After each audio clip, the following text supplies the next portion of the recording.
Hello दोस्तों, मैं हूं डॉक्टर विनोद चौधरी और मेरी चैनल पे आपका स्वागत है।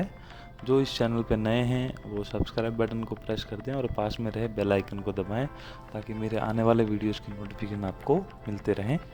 आज हम बात करने जा रहे हैं आईवीएफ यानी कि टेस्ट ट्यूब बेबी के बारे में। आजकल की लाइफ में प्रेगनेंसी ना रहना बहुत बड़ी दिक्कत है, तो इसका ये अल्टीमेट फाइनल ऑप्शन है जिससे प्रेगनेंसी रह सकती है। अब कारण कुछ इस तरह से हैं कि जिनकी ट्यूबल ब्लॉकेज है, बहुत ही लेट एज में जो प्रेगनेंसी प्लान कर रहे हैं, और भी बहुत से कारण हैं जैसे कि सब कुछ नॉर्मल होने के बावजूद भी प्रेगनेंसी नहीं रह रही है, ओवरी में फॉलिकल्स बनना बंद हो गए हैं, स्पर्म काउंट और उसकी मोटिलिटी है जो अच्छी नहीं है। ये सब कारण हैं जिसके लिए आईवीएफ की ज़रूरत पड़ती है। अब आईवीएफ का मतलब कुछ ऐसे नहीं कि टेस्ट ट्यूब में बेबी बनता है। शुरू के 4 या 5 दिन के लिए वो बेबी टेस्ट ट्यूब में बनता है, बाकी उसको पेट के अंदर ट्रांसफ़र कर दिया जाता है। अब प्रेगनेंसी का जो साइकिल है आईवीएफ का, वो 2 टाइप के होते हैं, एक सिंगल साइकिल और फ्रोज़न। सिंगल में उसी जिसमें बीज बनाए हैं उसी में ट्रांसफ़र करते हैं, फ्रोज़न में नेक्स्ट साइकिल में यानी कि दूसरे महीने में ट्रांसफ़र होता है। अब सारे ब्लड रिपोर्ट और हिस्टोस्कोपी यानी कि यूट्रस की अंदर की जो दूरबीन की जांच होती है, उसके बाद में जो इंजेक्शन है बीज बनाने के लिए वो स्टार्ट किए जाते हैं। और यहाँ हम 8 से 10 बीज दोनों अंडाशय में बनाने की कोशिश करते हैं और उसके हिसाब से जो इंजेक्शन है वो स्टार्ट होते हैं। बीज बनने के बाद उनको सोनोग्राफी के द्वारा निकाला जाता है, फिर उनको बाहर ही फर्टिलाइज़ करके जब वो अच्छे डे 3 या डे 5 के हो उसके बाद ट्रांसफ़र करते हैं। और कुछ 14 या 15 दिन के बाद अपन टेस्ट करते हैं तो अपने को पता चलता है सक्सेसफुल हुआ या नहीं हुआ।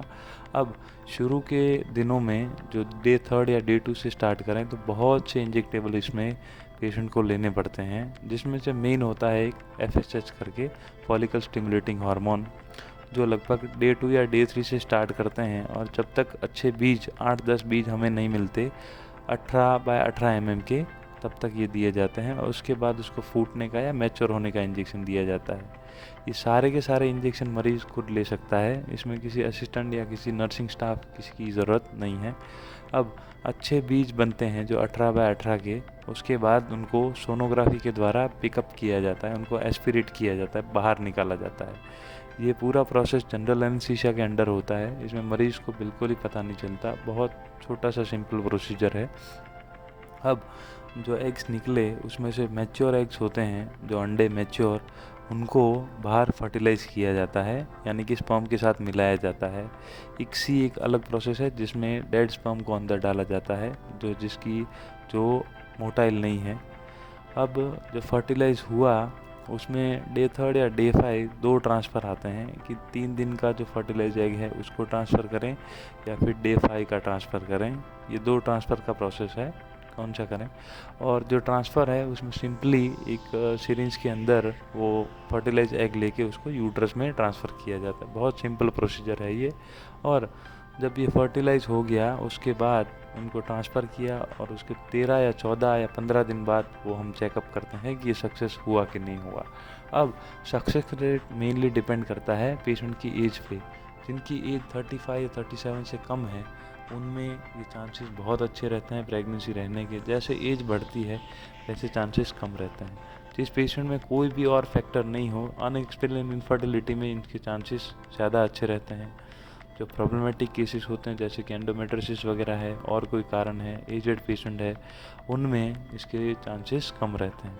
अब ये बहुत ही कॉस्टली प्रोसीजर है और अंदाज़न इसका खर्चा कुछ इस तरह से होता है। रूटीनली जो सिंगल साइकिल होता है उसके ट्रांसफ़र में लगभग 1.25 लाख से 1.5 लाख तक का खर्चा आता है।